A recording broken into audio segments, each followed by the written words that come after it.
Story disclaimer.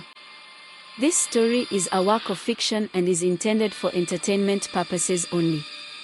The content includes dark themes, horror elements, and fictional depictions of rituals and sacrifices that are purely imaginative and not reflective of any real-life practices or beliefs. Viewer discretion is advised. This video is not suitable for younger audiences, and parental guidance is recommended. The story does not endorse or promote any harmful behavior, violence, or dangerous activities. Please note that all characters, events, and settings are entirely fictional and created for the purpose of storytelling. Any resemblance to actual persons, living or dead, or actual events, is purely coincidental. In the heart of Lagos, Nigeria, a group of unlikely heroes, Femi, Chioma, Tunde, and Amara-find themselves caught in a battle against the forces of darkness when a mysterious stranger, the embodiment of the devil, descends upon their vibrant city. Promising fame and fortune, he preys on their deepest desires, tempting them to make moral compromises that could change their lives forever. As the allure of success pulls them apart, they realize that true power lies not in wealth or influence, but in unity and love. Together, they embark on a thrilling journey to confront their own demons, rediscover the strength of community, and challenge the shadows that threaten to consume them. Will they be able to unite their city and banish the devil's influence, or will the seductive promise of power tear them apart? Join us for this gripping tale of redemption, resilience, and the fight against darkness. Don't forget to subscribe, like, share, and hit the notification button to stay updated on new episodes that will keep you on the edge of your seat. It was an unusually hot afternoon in Lagos when something strange happened. The bustling city, with its noisy streets, packed buses, and lively markets, was full of energy, as always. But on this particular day, as the sun blazed over the horizon, a stranger appeared at the heart of the city, by the famous Baligan market. No one saw him coming. One moment, the street was crowded with people haggling over prices, and the next moment, there he stood, tall, dressed in a perfectly ironed white suit, a wide-brimmed hat resting on his head. His eyes gleamed with a strange glow, and there was something about him that made everyone around pause. He walked calmly, though no one knew where he came from. His footsteps seemed to echo louder than usual.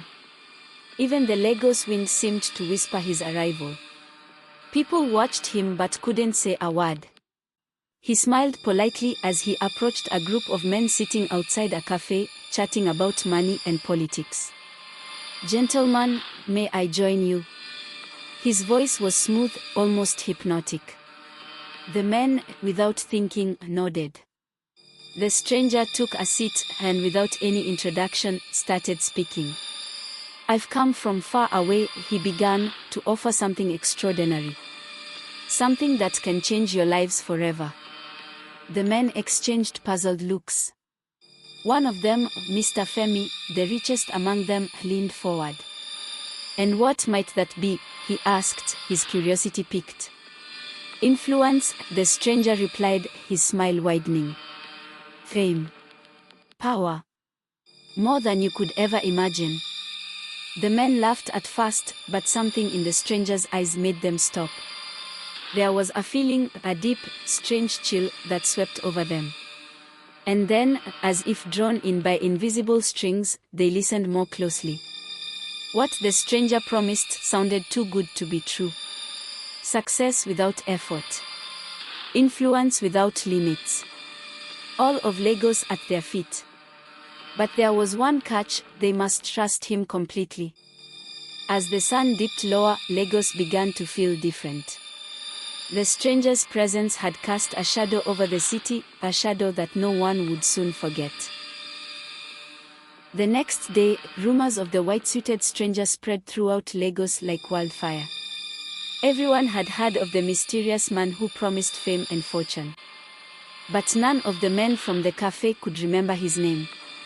Mr. Femi, the wealthiest of the group, found himself thinking about the stranger's offer every moment.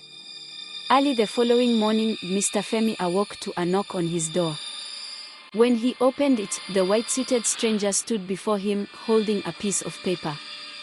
"Good morning," the stranger said warmly, tipping his hat.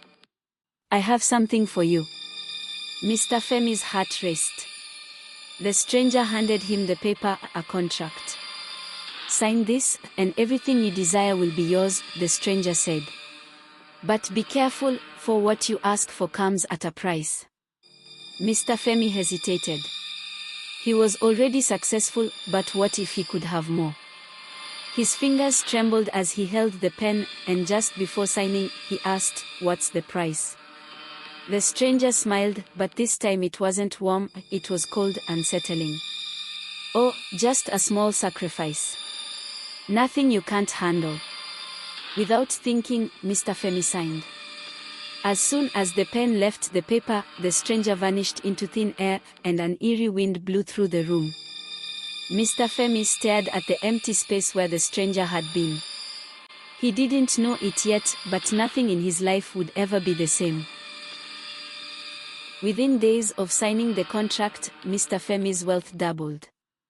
His face appeared on billboards across Lagos, and people admired him more than ever before. He received invitations to important events, his businesses flourished, and it seemed like every door in the city opened for him. But there was something strange happening too. Every night, he heard whispers in his dreams, soft voices calling his name, reminding him of the contract. He would wake up drenched in sweat, his heart racing, though he could never remember the details of his dreams. One evening, while attending a grand party in Victoria Island, Mr. Femi noticed something odd. Many of the other wealthy guests, people he had known for years, were acting differently. Their eyes gleamed with the same strange glow he had seen in the stranger's eyes. And then it hit him, he wasn't the only one who had signed a contract. The party grew tense as whispers filled the air. It seemed as though everyone had made deals with the stranger, but no one spoke about it openly. The power they had gained came with a feeling of unease, like an invisible chain around their necks. That night, as Mr. Femi stood by the balcony, looking out over the glittering lights of Lagos, he couldn't shake the feeling that something terrible was coming. Days turned into weeks, and Mr. Femi's success continued to grow. He had everything he ever wanted: money, fame, and influence. But with every passing day, the whispers in his dreams grew louder. His sleep became restless, and soon, strange occurrences began to unfold. First, his most trusted business partner, Bayo, disappeared without a trace. Then, one by one, the people around him started having accidents, falling ill, or vanishing under mysterious circumstances. The city of Lagos buzzed with rumors, but no one dared to point fingers. Everyone who had signed the stranger's contract seemed trapped in a silent web of fear. One evening, Mr. Femi received a call. It was the stranger. "It's time," the voice on the other end said softly. "The price must be paid." Mr. Femi's heart sank. He had everything he wanted, but now it felt like it was slipping away. What had he agreed to? What was the true cost of his success?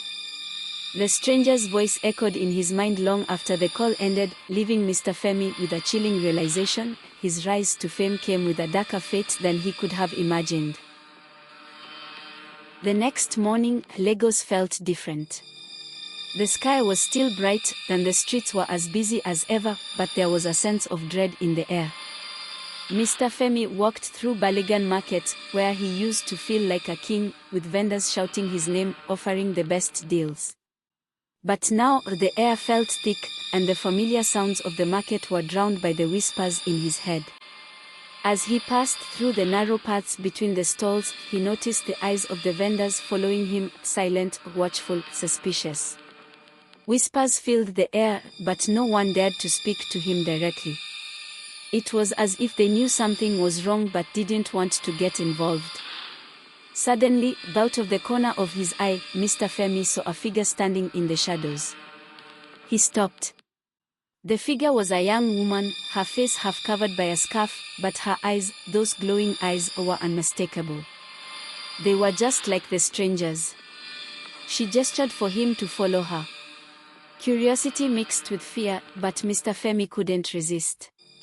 He followed her through the winding paths of the market until they reached a small, hidden alley. The woman stopped, turning to face him. "You're one of them," she said, her voice low. "Like me. You've made a deal." Mr. Femi's heart pounded in his chest. "Who are you?" "My name is Amara," she whispered, glancing around nervously. "I signed the contract, too. But it's not what we thought. The stranger, he's not human." Femi's breath caught in his throat. He knew there was something wrong, something dark about the stranger, but he never let himself fully believe it. Now, hearing it from someone else, the reality crashed down on him. "What does he want?" Femi asked, his voice shaking. Amara looked around again, her fear palpable. "Everything. Our lives, our souls. You've seen the disappearances, haven't you? The people around you, they're being taken." Mr. Femi's stomach twisted. The sacrifices, the disappearances, Beo, it all made sense now. They were paying the price for the stranger's promises. Amara stepped closer. "There's a way out, but it's dangerous. We have to stop him before it's too late." Femi felt a chill run down his spine. "How?" Amara's voice lowered even more. "There's an ancient ritual. But we need others, those who haven't been fully consumed by the contract yet." Suddenly, the sound of footsteps echoed down the alley. Amara's eyes widened in fear. "We need to leave. Now." Before Mr. Femi could react, Amara disappeared into the crowd, leaving him alone in the narrow alley with his racing thoughts. The weight of his decisions, the price he had paid for fame, bore down on him. But deep inside, Femi knew he couldn't run forever. The devil was already in Lagos, and the clock was ticking. In the days that followed, Mr. Femi tried to go about his daily life, but the eerie feeling of being watched never left him. His newfound fame felt like a trap, and each step he took felt heavier. The stranger's voice echoed in his mind every night, growing louder with each passing day. But Femi wasn't the only one haunted by the deal he had made. Amara had been right, there were others. One evening, as Femi sat in his lavish home overlooking the city, his phone buzzed. It was a message from Amara: "Meet me at the old cathedral at midnight. Bring no one." Femi knew the place she spoke of. The cathedral, once a symbol of hope, had fallen into disrepair years ago. It now stood as a forgotten relic in the heart of Lagos, its broken windows and crumbling walls a reminder of the city's past. When midnight arrived, Femi found himself walking through the deserted streets, his heart pounding. The air was thick with tension as he approached the cathedral. Its towering silhouette loomed over him like a dark shadow. Inside, the air was musty and cold. Candles flickered in the corners, casting long, eerie shadows on the cracked walls. Amara stood near the altar, and beside her were others, 3 men and 2 women, all with the same haunted look in their eyes. "We are not alone," Amara said softly, as Femi stepped into the circle. "We are all bound by the same contract. But together, we might stand a chance." The others introduced themselves: a politician who had risen to power overnight; Chioma, a singer whose voice had enchanted millions; Yemi, an architect who had designed the city's tallest buildings; Aisha, an actress adored by all; and Deli, a businessman whose wealth rivaled that of kings. They had all been touched by the stranger's promise, and they had all begun to feel the weight of their decision. One by one, they shared their stories, how the stranger had approached them, how they had signed the contract without fully understanding the consequences. And now, they were all paying the price. Amara's voice broke the silence. "We need to perform the ritual before it's too late. If we don't stop him, we'll all be taken." Femi felt a knot form in his stomach. The fear in the room was palpable, but so was the determination. They knew what was at stake, everything. The stranger is powerful, Amara continued, but we can break the contract. We just have to find the source of his power. It's hidden somewhere in Lagos, in plain sight. Yemi stepped forward, his voice shaky. How do we find it? Amara looked at each of them, her eyes filled with both hope and fear. We start by following the signs. The stranger always leaves clues, symbols, whispers. If we pay attention, we'll find the source. But we have to move quickly. He already knows we are planning something. The group stood in silence, the weight of their task pressing down on them. They had made a deal with the devil, and now they had to face the consequences. Together, they left the cathedral, their minds racing with what lay ahead. The streets of Lagos stretched before them, filled with secrets and shadows. The hunt for the stranger's power had begun. The group spent days searching the city, each of them watching for any sign, any clue that might lead them to the source of the stranger's power. Femi's mind was constantly racing, the fear of being taken gnawing at him. It was Tunde who first noticed something. He had been attending a gala, one of those high-profile events where the richest and most powerful gathered. As he mingled with the guests, he noticed a strange symbol on the invitations, an intricate pattern of swirling lines that seemed familiar. When he mentioned it to the others, they all realized they had seen the same symbol before, in different places, at different times, but always connected to the stranger. The symbol was the key. Amara, with her knowledge of ancient rituals, studied the symbol closely. This is it, she said, her voice shaking with both excitement and dread. It's a mark of power. Wherever this symbol is, the stranger's influence is strongest. We need to follow it. With this new lead, the group split up, searching every corner of Lagos for the symbol. It appeared in the most unexpected places, on the walls of old buildings, in the design of street art, even on the pages of popular magazines. And then, one day, Femi found it in the most unlikely place of all, his own office. Femi's heart pounded as he stood in the doorway of his office.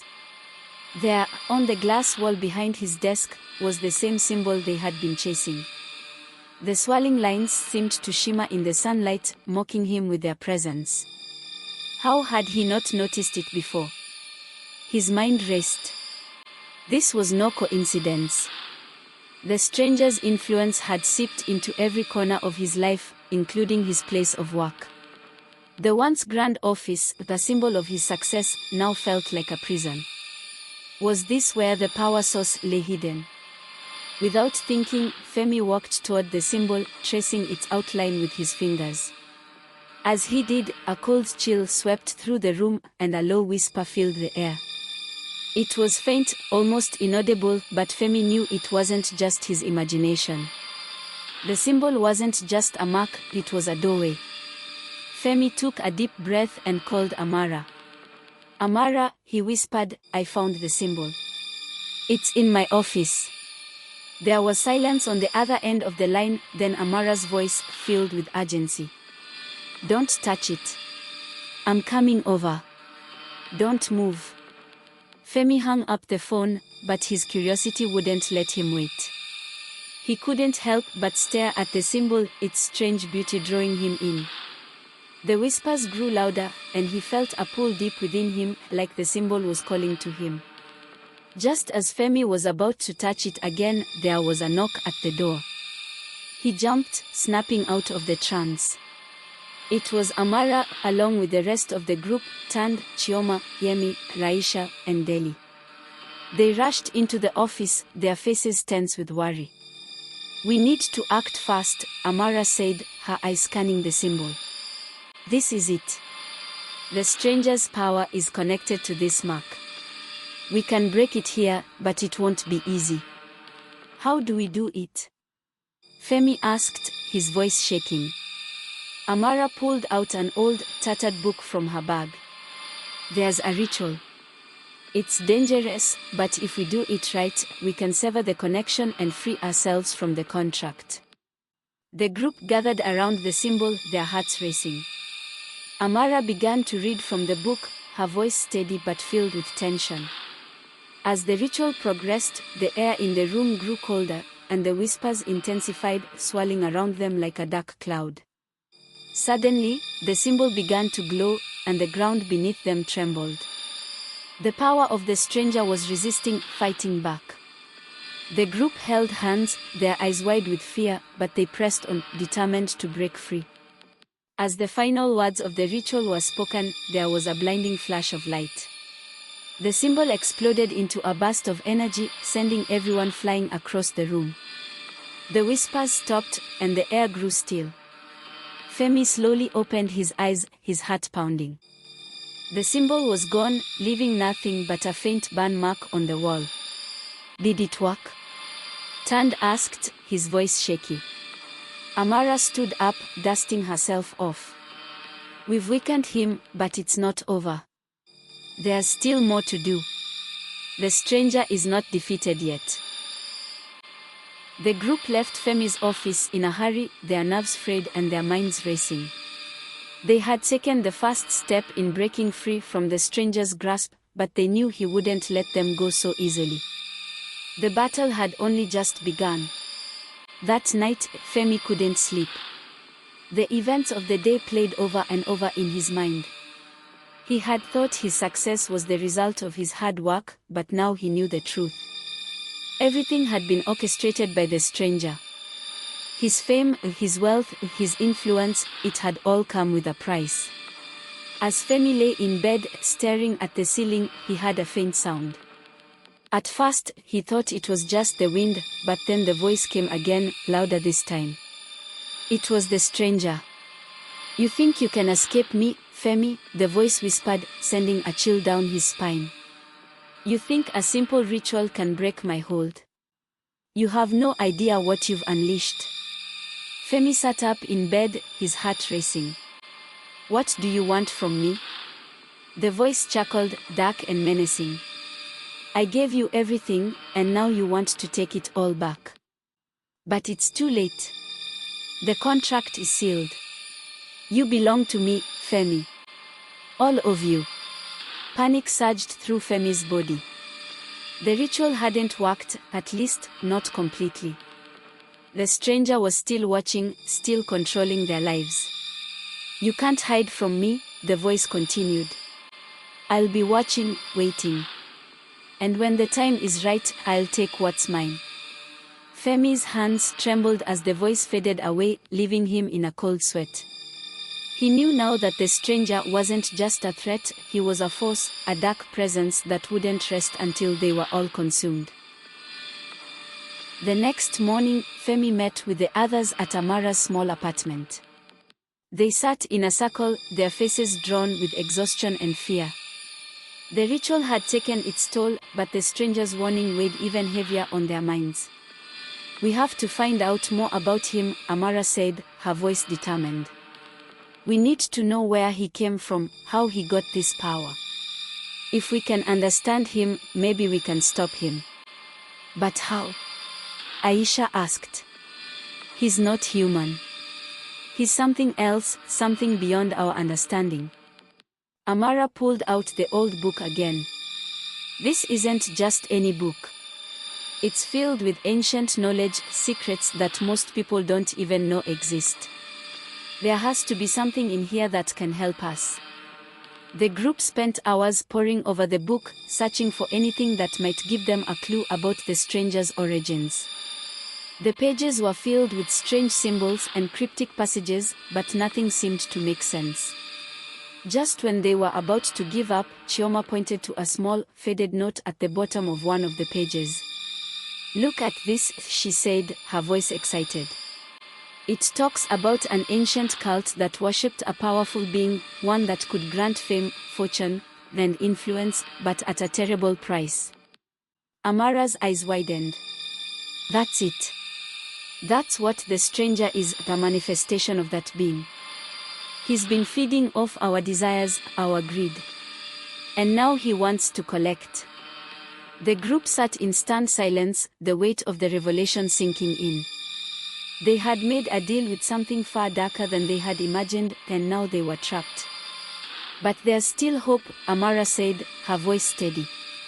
If we can find the cult's origin, we might be able to stop him. The search for answers had begun, but time was running out.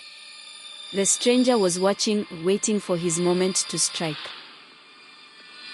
The discovery of the ancient cult left the group shaken, but it also gave them direction. They had a name, a history, and now a purpose, to trace the origins of the dark force that had ensnared them. Amara led the group through more of the cryptic texts in the old book, piecing together clues that hinted at the cult's whereabouts. The cult started here, in Lagos, Amara said, her finger pointing to a faded map in the book. It thrived in secret for centuries, hidden among the elite. They worshipped power and influence, and this, being the one we've been dealing with, was their source of it. So, we need to find the cult's old sanctuary. Femi asked. Exactly, Amara replied, nodding. If we can locate it, we might find something, anything, that could sever the stranger's hold over us. But it wasn't going to be easy. The sanctuary was hidden, its location known only to those initiated into the cult. As they combed through old city records and secret histories, they found traces of rumors, whispers of strange gatherings, wealthy patrons mysteriously disappearing, and hidden chambers beneath the city. The more they learned, the more dangerous the path ahead seemed. Late that evening, after hours of research, Chioma finally found something. Here, she shouted, excitement lighting up her eyes. This document, it talks about an old mansion, deep in the outskirts of the city. It was owned by one of the wealthiest men in Lagos, but he vanished years ago. They say he was involved in secret rituals before his disappearance. The group leaned in, their hearts racing. This was it. The sanctuary they were looking for. We need to go there, Amara said, closing the book with a determined thud. It's our only lead. Femi turned, and the others exchanged uneasy glances. They had no idea what awaited them at the mansion, but they knew they had no choice.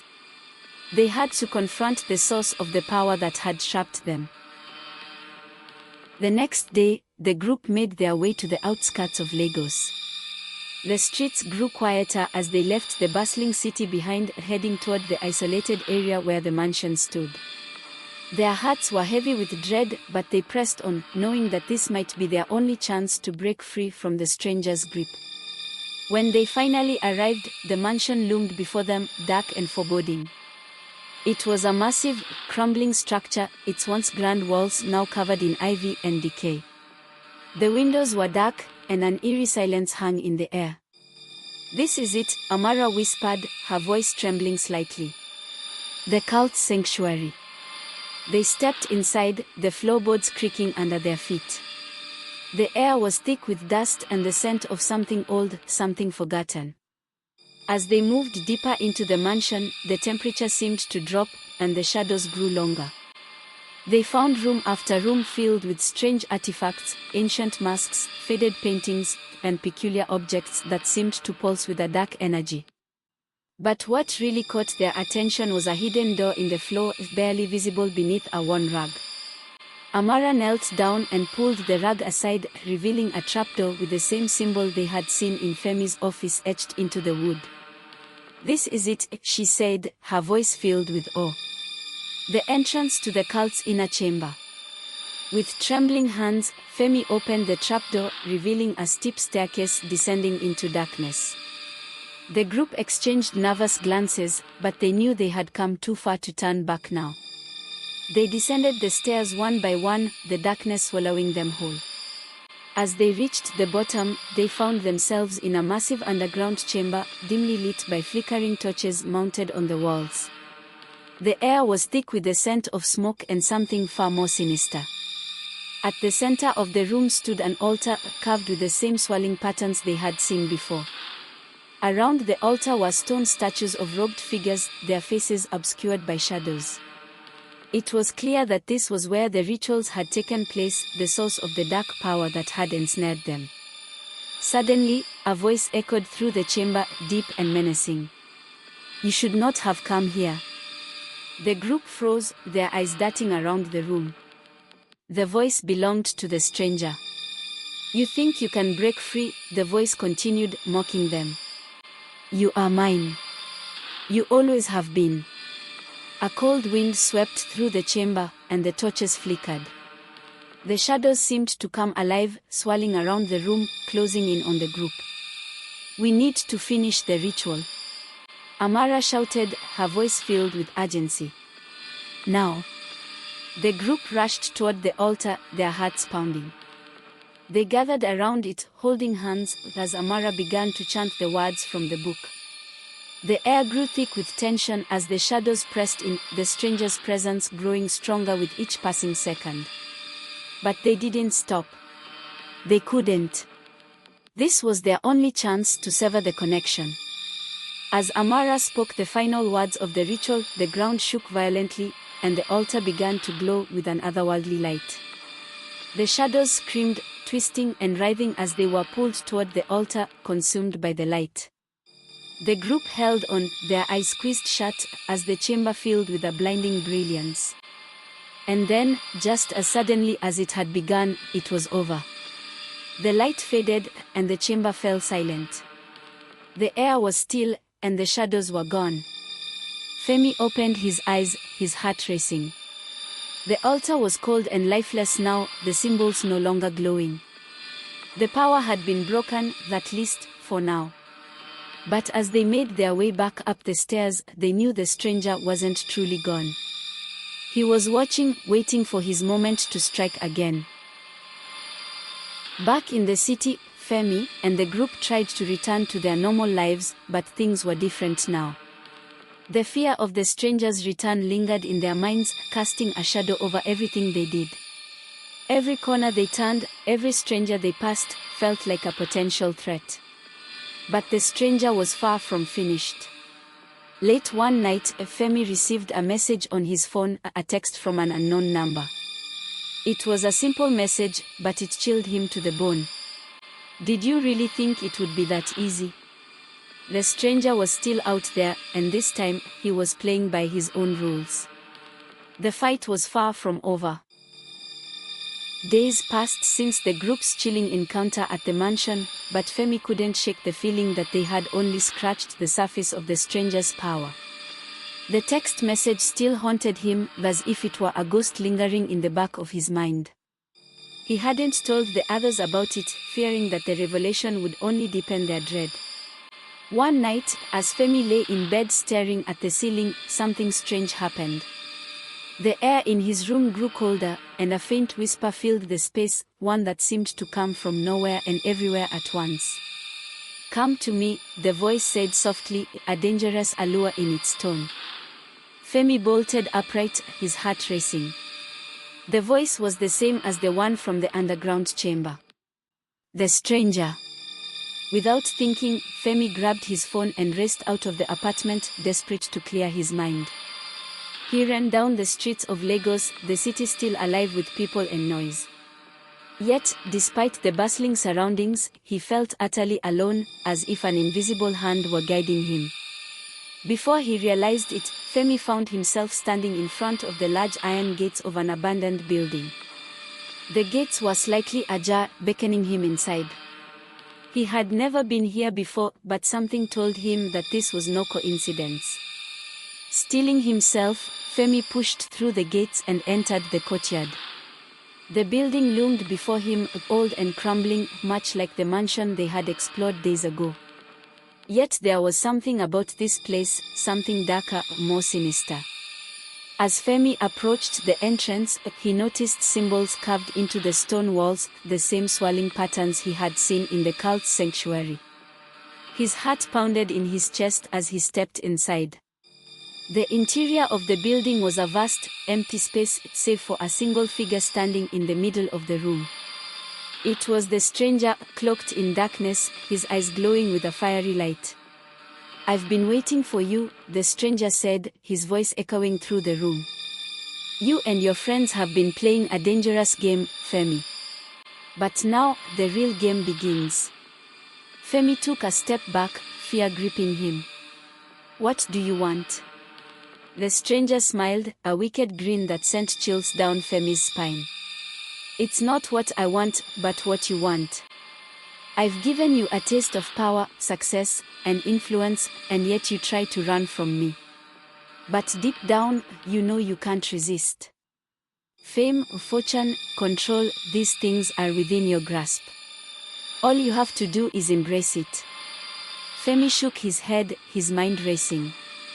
We never asked for this. You manipulated us. The stranger's eyes flashed with anger, and the air in the room grew thick with a suffocating pressure. You think you have a choice? You belong to me now. You've always belonged to me. The walls of the building seemed to close in, and the darkness around the stranger grew, swallowing the room. Femi's vision blurred, and his head spun as if the world were collapsing around him. He wanted to run, to escape, but his legs felt like they were glued to the floor. I'll give you one final chance, the stranger whispered, his voice soft but menacing. Bring your friends to me, and I'll let you keep the life you've built. Defy me, and you'll lose everything. With that, the stranger disappeared, leaving Femi alone in the suffocating silence of the room. His mind raced with questions. What did the stranger mean? What more could he want from them? What does the stranger want with Femi and his friends? Will Femi take his friends to the stranger? Join our next episode to find out.